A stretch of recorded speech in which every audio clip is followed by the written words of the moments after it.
में विराजमान परमेश्वर पिता, इस सुंदर समय के लिए मैं आपको धन्यवाद करता हूँ।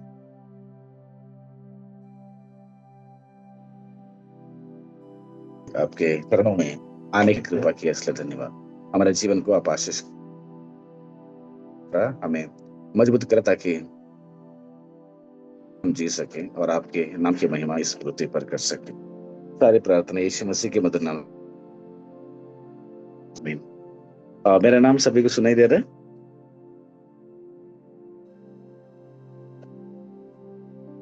जी सर। जी सर। हाँ, दे रहे हैं।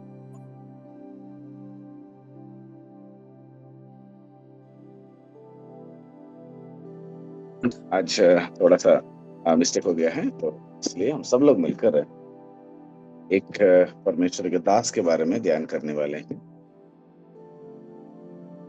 ध्यान से सुनेंगे, क्योंकि इस पृथ्वी में जब से पहला शताब्दी से लेकर अभी तक जितने भी यीशु मसीह का सुसमाचार प्रचार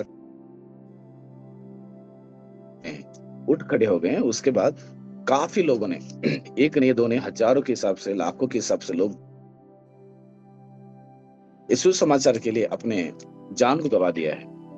और वो लोग यीशु मसीह के लिए और यीशु मसीह के लिए अपने जान को गवाने की एक ही मकसद था कि उन लोगों को आने वाले दिनों में वो स्वर्ग के, क्योंकि वो सब ये जानते थे कि इस संसार की जिंदगी जो है वो, और मेरा जो जीवन है वो हमेशा के लिए है, जो स्वर्ग। इसलिए हमेशा का उस स्वर्ग के आशीष को पाने के लिए इस संसार में हर इच्छाओं को उनको त्यागना पड़ा। सिंपल सी बात बताना है तो वे अपने क्रूस को अपने ऊपर उठाकर अपने आप को बलिदान करके इस संसार में अपने जीवन की यात्रा को क्या कर दिए, थोड़ा फल को बहुत बेहतरीन रीति से वो जीवन बिताएं। ये हमारे जीवन में अगर हम लोग हर रोज ध्यान करते हैं तो हमारे लिए एक आदर्श है, ताकि उनके जीवन को देखकर हम भी क्या हो जाएं, थोड़ा सा जागृत हो जाएं कि मेरे और आपके जीवन में भी ये समझ कर क्या करें, आगे बढ़ें। सही में प्रियो, आज हम सब लोग मिलकर एक विषय को जानना जरूरत है। रॉबर्ट ए जाफरे करके एक मिशनरी है, और उस मिशनरी के बारे में हम थोड़ा सा ध्यान करेंगे। ये रॉबर्ट ए जाफरे एक मसीही परिवार में पैदा हुए थे। 1873 1873 में उनका जन्म हुआ था कनाडा में, और ये 1945 में मर जाते हैं। वो द्वितीय महायुद्ध में ये मर जाते हैं। और ये अपना जीवन काल में जब जितना दिन ये लोग जिंदगी बिताए उतना दिन तक ये चीना देश में रहकर सेवकाई किए, और इंडोनेशिया में भी सेवकाई किए, और भी कई सारे देश है वहां पर थोड़ा कम समय बिता दिए, लेकिन चीना में ही बहुत सारा समय ये लोग वहां पर बिता दिए। और इसके बाद वो एक बाइबल कॉलेज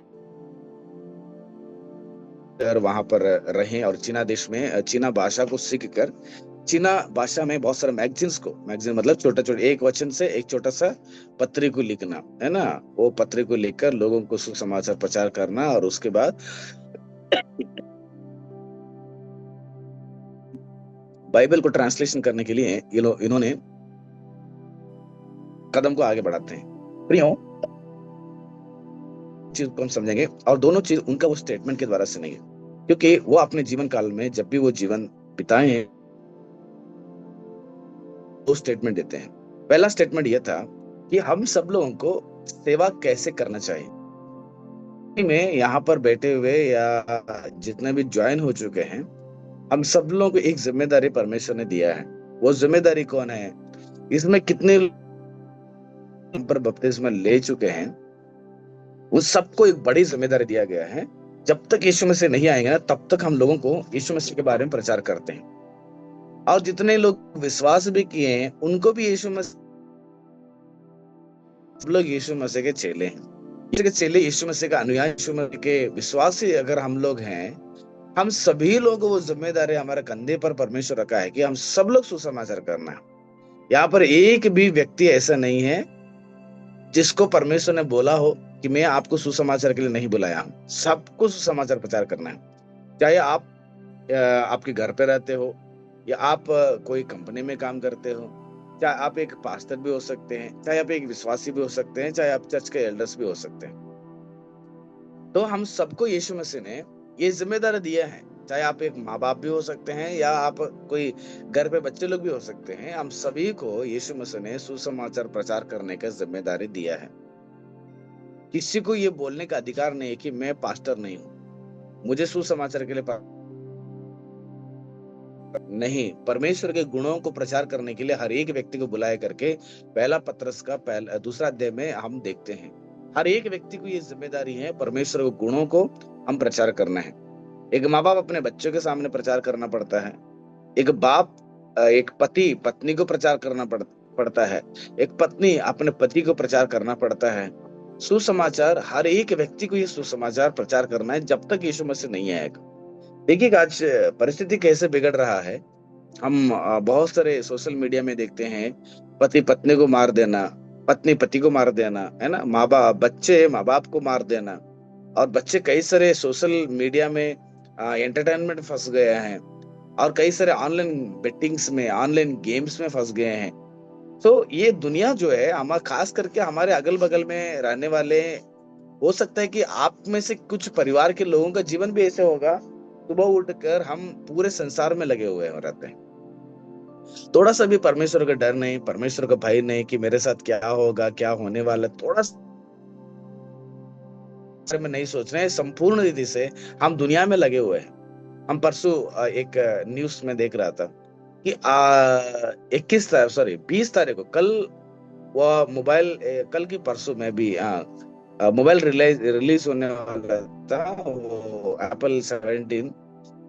वो मान के चलिएगा आज सुबह अगर रिलीज हो रहा है, तो ये आज मुंबई में रहने वाले जवान लोग दिल्ली से मुंबई में जाकर, एक लड़का, उसमें बहुत सारे जवान लोग हैं, वो दिल्ली से मुंबई में जाता है, और वहां पर वो दुकान जहां पर एप्पल मोबाइल मिलता है, वहां पर दुकान के पास कुत्ते के जैसे वहां पर दुकान का सामने क्यू लाइन में खड़ा होकर 10 बजे या 9:30 बजे दुकान खोलने के बाद सबसे पहला एप्पल मोबाइल खरीदता है। और उसके साथ कई सारे जवान लोग, एक नहीं दो नहीं, 100 के हिसाब से जवान लोग वहां पर खड़े हुए हैं, केवल इसलिए कि मुझे एप्पल 17 पहला खरीदना है, मुझे खरीदना। अगल बगल के सारे जगह से लोग वहां पर आकर, बाप रे, दुकान के सामने इतना बड़ी भीड़। मतलब जवान आज जो है ना, यही चीज के पीछे भाग रहे हैं। तो इनको कौन सुसमाचार प्रचार करे? इनको वही सुसमाचार प्रचार कर सकता है एक टीचर के नाते। अगर ऐसे जवानों के बीच में रहता है, वो उनका जिम्मेदारी है। मसीही टीचर अगर रहते हैं, उनका जिम्मेदारी क्यों ऐसे जवानों को थोड़ा थोड़ा होकर उनको समझा सके। आपका माँ बाप को जिम्मेदारी बनता है कि थोड़ा थोड़ा समझ उनको समझा सके। कुछ भी करके हम हमारे अगल बगल में रहने वाले समाज को सुसमाचार के द्वारा ही बदल सकते हैं, और कोई दूसरा रास्ता नहीं। सुसमाचार ही एकमात्र रास्ता है। जितना भी गंदे हरकत करने वाला लड़का भी हो, या कितने भी गंदे हरकत करने वाले लोग भी हैं, उन लोगों को सुधारने के लिए, समझाने के लिए, उनको सही रास्ते में लाने के लिए एकमात्र एक हथियार हमारे हाथ में, वो सुसमाचार है। और इस सुसमाचार को हमें कैसे करना चाहिए, और इस सुसमाचार को कैसे करना चाहिए? इस सुसमाचार को हमें प्रेम करना चाहिए, और प्रेम के साथ, करुणा के साथ इस सुसमाचार को या इस सेवा को हमें प्राप्त करना चाहिए। सही में ये सेवा हमारे हाथ में दिया हुआ एक काम है। ये काम को हमें प्यार करना चाहिए। बहुत सारे लोग, अरे सेवा कोई नहीं सुनता है, बताएंगे तो नहीं समझता है, छोड़ देंगे, ये कभी नहीं बदलता, ऐसे समझ कर हम लोग सोच के बैठ जाते हैं। बहुत बड़ा गलती कर रहे हैं हम लोग। कोई भी बीज अगर बोते ही अचानक से पेड़ नहीं बनता है, उसको धीरे धीरे क्या करना पड़ेगा, खाद पानी, उसको डंडा से बांधना पड़ेगा, सीधा जाने के लिए बहुत मेहनत करना पड़ेगा, उसके बाद एक पेड़ बन जाता है। पेड़ बनने के बाद काफी वर्ष के बाद वो फल देता है। ठीक उसी प्रकार एक व्यक्ति को अगर सुसमाचार प्रचार करते हैं, या कोई लोगों का अगर हम सेवा कर रहे हैं, इसका जो प्रतिफल हम तुरंत नहीं मिलेगा, काफी दिन के बाद हमें क्या करता है, वो मिलता है। लेकिन हमें पहला क्या करना है, इस सेवा से हमें प्यार करना बहुत जरूरत है। सुसमाचार प्रचार करना, काम हमारा हाथ में देना, इसको बोलते सेवा। इस सेवा को हमें प्यार करना है, और इस सेवा में मिलने वाले लोगों को करुणा दिखाना है, और उनको परमेश्वर के बातों को समझाने के लिए एक जरिया है, बस एक सेवा हमारे लिए जरिया है कि इस सेवा के जरिए लोगों को सही रास्ते में लाने के लिए सुसमाचार का प्रचार करते हैं। इसलिए बहुत सारे मिशनरी लोग अपने देश को छोड़कर दूसरे देश में आकर, क्यों वो सेवा के नाम से इधर आए, कारण ये था कि यहाँ के लोगों को क्या करें, सुसमाचार प्रचार करें, प्रभु प्रभु का वचन बांटें और कई सारे लोगों को सही रास्ते में लेकर जाएं। रॉबर्ट ई जाफरे बोलते हैं कि मैं मेरा सेवा को प्रेम से और करुणा से करता हूं। सही में प्रियो, यीशु मसीह चाहते हैं, यीशु मसीह चाहते हैं मसीह के सेवक बने, कि यीशु मसीह सेवक बनने के लिए हमें बुलाया है और सेवा में हम उस सेवा को प्यार करें। प्यार करने के बाद सेवा में दिए हुए लोगों के ऊपर हमारा करुणा बढ़ना चाहिए, तब भी हम सही से सेवा कर सकते हैं। दूसरा, रॉबर्ट ए जाफरे उनके जीवन में दूसरा स्टेटमेंट देते हैं, इस सेवा में परमेश्वर ने कैसे लोगों को बुलाया है। सेवा में परमेश्वर ने कैसे लोगों को बुलाया है वो हमें पता होना चाहिए। हमारा क्वालिफिकेशन, हमारी योग्यता हमें पता होना चाहिए, क्योंकि हम हमेशा बड़प्पन के बारे में सोचते हैं। मैं इतना पढ़ाई किया, मैं वो किया, ये किया, मेरा कमर नहीं झुकता है, मैं झाड़ू नहीं पकड़ सकता हूँ, मैं गरीबों के बीच में नहीं बैठ सकता हूँ, मैं बीमारी लोगों के बीच में नहीं बैठ सकता हूँ, उनके साथ खाना नहीं खा सकता हूँ। मैंने कई सारे ऐसे लोगों को देखा है, सेवा करने के लिए तो आया है, लेकिन वो बोलते हैं कि इस लोगों को बीमारी है, इसलिए मैं इनके साथ बैठना नहीं चाहता हूँ। इन बीमारी के कारण ऐसे बीमारी लोगों के बीच में मैं नहीं जाना चाहता, मैं उनको छूना नहीं चाहता हूँ, उनको बदबू मारते। ऐसे भी लोग समाज में सेवकाई के नाम से आकर ऐसे लोगों से घृणित करते हैं। ऐसे लोगों को पता होना चाहिए कि तुम्हारा योग्यता क्या है, हमारा क्वालिफिकेशन क्या है, हमारा क्षमता क्या है। परमेश्वर हमें बोलते हैं कि आपका योग्यता क्या पता है, हमारे और आपकी योग्यता क्या पता है। पहला कोरिन्थियों का पहला अध्याय का 17, 18, 27 और 28 जाके पढ़ेंगे, 28, 19 जाके पढ़ेंगे तो हम इस संसार में मूर्ख थे, ज्ञानहीन थे, हमें बहुत ही कुलहीन थे। ऐसे 5 क्वालिफिकेशन वहां पर है। हम कोई बड़ा बड़ा आदमी नहीं है, पैदा होते ही कोई पेन पेंसिल पकड़ के उठे पैदा नहीं हुए हैं, कि करोड़पति बनकर नहीं आए हैं, बड़े जाति के लोग बनकर नहीं आए हैं। हमें संसार त्यागा हुआ है। हमारा हमारा हमारा योग्यता ही उतना ही है कि हम कुछ नहीं, हम जीरो है, हम शून्य है। इसलिए हमें ये समझकर क्या करना पड़ेगा, हमें लिए समझना पड़ेगा कि प्रभु अगर मुझे ऐसे परिस्थिति में, अगर मुझे इस संसार में सेवकाई में बुलाया है या सेवा में बुलाया है, तो मुझे इस सेवा में लोगों को प्रचार करना है, लोगों को सही रास्ते में उनके ऊपर करुणा दिखाना है। तो सही में आपने मुझे कोई काम का नहीं था, ऐसे व्यक्ति को अगर आप मुझे खड़ा कर दिए हो तो मैं आपके लिए बनूंगा, मैं आपके लिए खड़ा हो जाऊंगा। कोई भी रीजन मेरे और आपके लिए कमजोरी बनकर नहीं रहना चाहिए। रॉबर्ट ए जाफरे, उनको एक हार्ट प्रॉब्लम था। वो हार्ट प्रॉब्लम के ऊपर कभी भी एक दिन भी शिकायत नहीं किया था कि मुझे हार्ट प्रॉब्लम है, मुझे ये नहीं कर पाएंगे, वो नहीं कर पाएंगे, उधर नहीं जा पाएंगे, इधर नहीं जा पाएंगे, हाँ मैं ऐसे नहीं बैठ पाऊंगा, उधर नहीं बैठ पाऊंगा, वो उतना दूर नहीं जा पाऊंगा।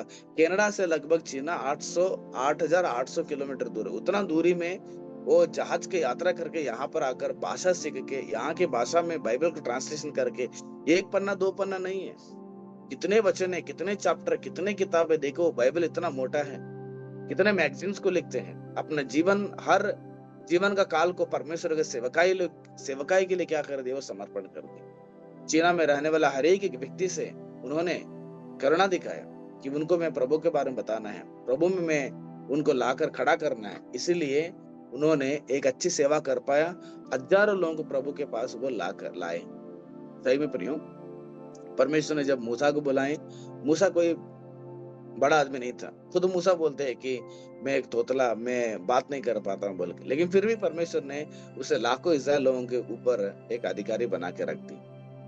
आप गिदोन के बारे में ले लो, गिदोन सबसे छोटा जात के थे, लेकिन परमेश्वर ने उसे ले लिया और इस्राएल लोगों को मिद्यानियों से क्या कर दिया, छुड़ा दिया। दाऊद को लीजिएगा, एक छोटा सा बकरी चराने वाला, एक छोटा सा बालक था, उसे परमेश्वर ने उठाकर इस्राएल बनाकर बैठा दी। कि इनमें से किसी को उतना बड़ा क्वालिफिकेशन नहीं था। ये सब लोग संसार के विषय में त्यागे हुए लोग थे, संसार के विषय में बुद्धिहीन थे, है ना। ऐसे लोगों को परमेश्वर ने इस्तेमाल किया। यशायाह नबी बाइबल में आप सब लोग जानते हैं। वो नबी बोलता है कि अयो, मैं एक दर्शन में परमेश्वर को देखने के बाद वो खुद बोलता है कि अयो, मैं एक गंदे जीव वाले हूँ, मैं पाप के जीव वाले हूँ, और मेरा जीवन पाप से भरा, मैं कैसे इस परमेश्वर को देख लिया। परमेश्वर को दूत ने आकर उसके जीभ को कोयला से टच करके बोलते हैं कि तेरा अभी तू शुद्ध हो गया है। तो उसके बाद थोड़ी देर के बाद उसको एक आवाज सुनाई देता है कि कौन जाएगा, किसको भेजूं मेरे सुसमाचार के लिए। तब यशायाह बोलते हैं कि प्रभु आप मुझे भेज दो, मैं जाने के लिए तैयार हूं बोल के। सही में आज हमारे जीवन में रॉबर्ट ए जाफरे ये याद दिलाते हैं कि अपने जीवन को पहले कुर्बान करके परमेश्वर के उस सेवकाई के लिए कुर्बान किए। उन्होंने सेवकाई करने के लिए कुर्बान किए। कुर्बान करने के बाद दो स्टेटमेंट देते अपने जीवन में, मैं मेरा प्यार करता हूं और करुणा से उस सेवा को मैं करता हूं। दूसरा, मेरा जीवन में मैं एक हार्ट प्रॉब्लम होने के बाद भी मेरा कमजोरी सेवा में किसी भी हालत में रुकावट नहीं करेगा। मेरा एक कमजोरी सेवकाई में किसी भी हालत में रुकावट नहीं कर पाएगा बोल के उन्होंने वो स्टेटमेंट देते हैं। सही में उनका हार्ट प्रॉब्लम उनके सेवकाई में रुकावट नहीं दिया। वो हिम्मत से चाइना देश में जाकर इतना प्रॉब्लम, इतना वीकनेस रहने के बाद भी मसीह का सेवा की है उसने। आज हम सबके जीवन में, हम सभी लोग मसीह लोग हैं, हम सब लोग विश्वासी लोग हैं, हम सब लोग यीशु मसीह के पीछे आए हैं कि अगर केवल पैसा मिलता है, नौकरी कर रहे हैं, है ना, ये एक ढोंगी मसीह बनकर अगर जीवन बिताएंगे, सोच लीजिएगा एक दिन परमेश्वर के सामने खड़ा होना पड़ेगा। जिस दिन परमेश्वर के सामने खड़ा हो जाएंगे उस दिन कोई भी आदमी को एस्केप होने के लिए, बहाना बोलने के लिए रास्ता नहीं बनता है। इसलिए प्रियो, परमेश्वर के सिंहासन के पास हम सब लोग खड़ा होने की वजह से हमें दिया हुआ उस सेवा को, आपको एक परिवार दिया है, आपको एक हॉस्टल दिया है, आपको एक चर्च दिया है, या आपको एक समाज दिया है, आपको एक व्यक्ति को दिया है। उस व्यक्ति को प्रभु में लाने के लिए, उस व्यक्ति को प्रभु यीशु मसीह के प्यार दिखाने के लिए पहला आप उस सुसमाचार को या उस सेवा को आपको प्यार करना पड़ेगा, उस मनुष्य से करुणा दिखाना पड़ेगा। दूसरा, अगर आप कोई बहाना बोलेंगे कि मुझे पैर दर्द है, घुटने दर्द है, पेट दर्द है, सिर दर्द है, मुझे वो बीमारी है, ये बीमारी है, मुझे ऐसे था इसलिए नहीं कर पाता हूँ, नहीं जा पाता हूँ, नहीं चूचा, ऐसे अगर कोई बहाना बोलेंगे तो इस बहाना के लिए बड़ी कीमत चुकाना पड़ेगा। और वो कीमत हमारा आंखों के नजर में है। लूका का 16 अध्याय में जाकर, मैं भी 16 की 10वां अध्याय में, 16 के 10वां अध्याय में, कि एक धनवान व्यक्ति, एक गरीब लाजर, उन दोनों की घटना पढ़ लीजिएगा। उनके जीवन में कौन सुकून से जीवन बिताया मरने के बाद, कौन कठिनाई का जीवन बिताया मरने के बाद, आपको पता चलेगा। ये केवल कहानी नहीं, काल्पनिक कहानी नहीं है, ये घटना है। ये हकीकत को यीशु मसीह ने समाज के सामने रख दिया। ये हकीकत था, ये धरती पे हुआ एक घटना था। ये कई सारे लोग ये कहानी समझकर, काल्पनिक कथा समझकर बैठे हुए हैं। ये हकीकत था यीशु मसीह का। इसलिए ये हकीकत को हमारे सामने रखे हुए हैं तो याद रखना बहुत जरूरत है। मैं किसी भी हालत में बहाना बोलकर सुसमाचार को या सेवा को नहीं छोड़ सकता हूँ। आप एक विश्वासी हैं, यीशु मसीह के पास आए हैं, आपको मरने के दम तक की जिम्मेदारी उठाना पड़ेगा। परमेश्वर इन वचनों के द्वारा आप सबको आशीष करें। मैं समय को अभी ब्रदर मनोज को देना चाहता हूँ। आइए हम प्रार्थना करेंगे।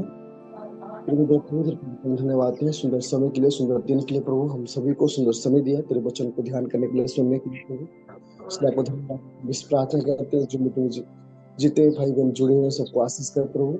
हम जिस प्रकार तेरे वचनों में बढ़ने के लिए, तेरे वचन में चलने के लिए हम सभी को बुद्धि ज्ञान देने की प्रार्थना करते हैं। आज का दिन तेरे हाथ में सौंपते हैं। आज के दिन के प्रभु के अच्छा से रहने के लिए, अच्छा जीवन बिताने के जरिए और से प्रभु जीवन बिताने के लिए हम सबकी सहायता करें। छोटे से दुआ प्रभु यीशु मसीह के नाम से मांगते हैं, आमीन।